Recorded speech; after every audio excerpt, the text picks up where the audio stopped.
Okay, good morning sa inyo mga brothers. Ito, makapag-share po muli sa inyo ng kaalaman tungkol po dito sa ating oil filter ng ating Honda Supremo. Ayan mga brothers, kamakailan lang po nakapag-vlog tayo ng oil filter ng Barako.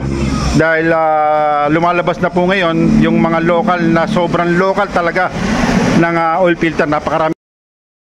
Napakamura pa. Kaya nangyari, ang daming napapahamak na Kawasaki Barako.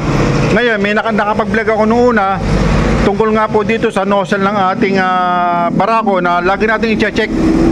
Kasi po, ito po, yung Kawasaki Barako, yung sigunyal niya ay niligyan po ng nozzle ng Kawasaki Barako, ng Kawasaki, na napakaliit lang po ng butas, more or less nasa 1 mm, ganyan. Ang liit ng butas, talagang sobrang liit po talaga. Ngayon, kaya pagka nagkaroon ng problema yung kanyang oil screen, konting bara, natabunan yung kanyang oil screen ng dumi, ang akit na volume ng langis ay kaunti na lang.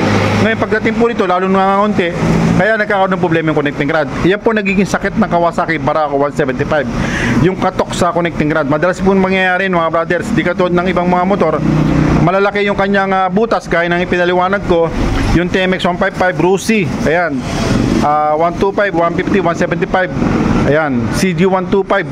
Ito pong Supremo, ang lalaki po ng butas niyan. Si STX, yung sigunyal niya malaki butas, kaya alaga po yun lang sa langis yung kanyang connecting rod, kaya matibay po ang kanyang connecting rod, hindi po agad nasisira.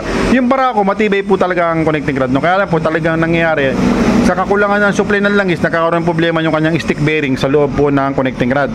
Ngayon, kaya tayo nakapag-vlog na to sa oras na to tungkol po dito, kasi po nung nag-vlog ako nung nakaraan tungkol po dito sa nozzle, may nag-comment sa atin na isa nating hindi ko alam kung nag-subscribe na sa akin yon, na si Joseph Palcoto.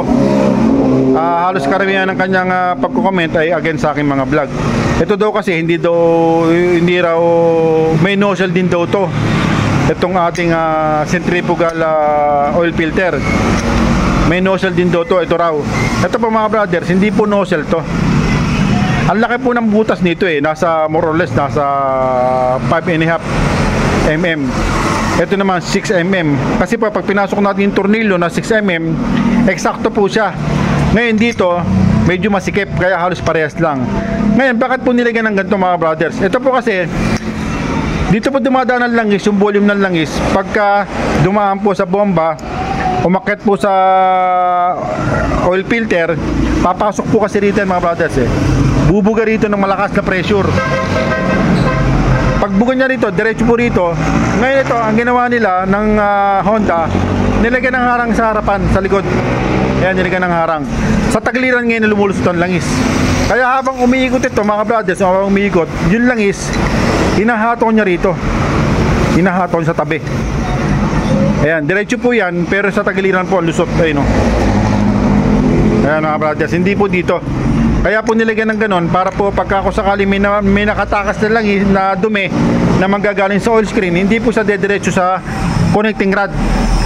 Ang mangyari, masasala pa rin sa nito. Pag ikot po nito, dito po sa tabilat po sa dumi, masasok ngayon din yung langis. Kaya ito po mga brothers, doon sa isa natin nag-comment, si Joseph Palcoto, hindi po to oil filter, hindi po to nozzle. Ayan. Sa po, sa manual po, ang nakalagay dito, oil through po nakalagay dito sa manual po ng Supremo. Ngayon, ito po mga brothers, ay kahalintulad po ito ng TMX 155 Rusi 125, Rusi 150, 175, TMX 125 Alpha. Ayan, pare-pares po yan.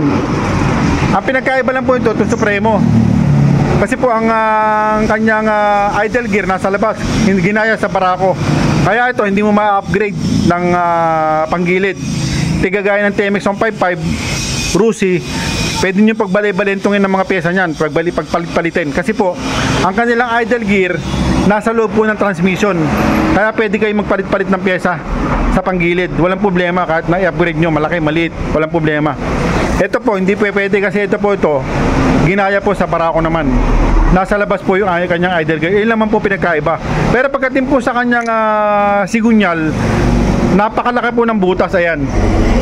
Ito mga brothers, napakarami ko na pong binalag nito sa Rusi. Ang laki po ng butas sa Sigunyal. Yung TMX 125 Alpha, ayan, STX, nung nagbaba po ako ng STX, na-vlog ko na po yun, malaki rin po ang butas. Ayan, lalo na po yung mga scooter, dahil yung kanilang pin, napakalaki talaga ng butas.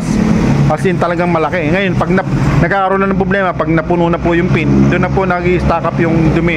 Kaya kumakatok po yung connecting. Ganun po yung mga scooter na type. Pero ito mga brothers, malaki po talaga butas. Bukod tangi lang po yung barako, ang nilagyan ng nozzle. Kasi nga po, ang ginamit na oil filter doon, karton lang, na pagka pinabayaan at matagal na hindi nagpalit, nadudurog, lumulusot po yung dumi sa loob ng Sigunyal kung wala pong oil, walang filter sa loob dito, yung nozzle. Bali lumalabas yung nozzle, yun po naging filter. Yan mga brothers, sana maliwanag sa inyo ito mga brothers. Sinagot ko lang po yung isa nating nagtatanong o nag-comment. Yun po kasi pa nagko-comment po sa atin, puro pa kontra. Kaya para maliwanag, gumawa na po ako ng batayan. Ito, hindi po ito nozzle mga brothers ha. Oil flow through po ang tawag dito sa sa manual ng Supremo mga brothers. Ayan, may paliwanag ko lang po sa inyo mga brothers para po sa kapakanan ng lahat. Kaya dapat alagaan po natin sa oil filter yung ating Kawasaki Barako. Wag po tayong gagamit ng sobrang local, kasi po sa totoo lang, ako po kasi may tindahan dito ng pyesa. Alam ko po yung mga dumarating na pyesa na oil filter, yung talagang sobrang local at saka yung nasa standard lang ang presyo. Pero ako karamihan po ang ginagamit ko pong filter mga brothers, yung pong pang badya, yun po. Magandang klase po yun, yung kulay blue yung kanyang lagayan. Yan mga brothers. Ngayon ma-share ko lang sa inyo mga brothers para po sa kaalaman ng lahat. Ito po, iba design niya, iba design ng kanyang oil flow. Pagdaan po dito ng langis, sasalayan ng oil screen. Ayan, papasok sa bomba, papasok dito sa oil flow ng ating cover sa clutch housing, lulusot po dito sa lakas ng pressure ng ating bomba, lulusot dito yung langis, dadaan dito pero hindi dediretso sa Sigunyal. Ayan, hindi dediretso ron kasi po ito sarado, walang butas yan sa tabi dadaan, kaya umiikot po ito dito po, dadaan ng dumi, didikit. Ang kasama niya ay lima. Ngayon diretso po din yung langis. Okay, sige po, hanggang dito lang at nakapagbahagi ako sa inyo ng kaalaman tungkol po dito sa ating oil filter ng ating mga motor. Okay, sige po, maraming po salamat. Mabuhay po kayo lahat mga brother.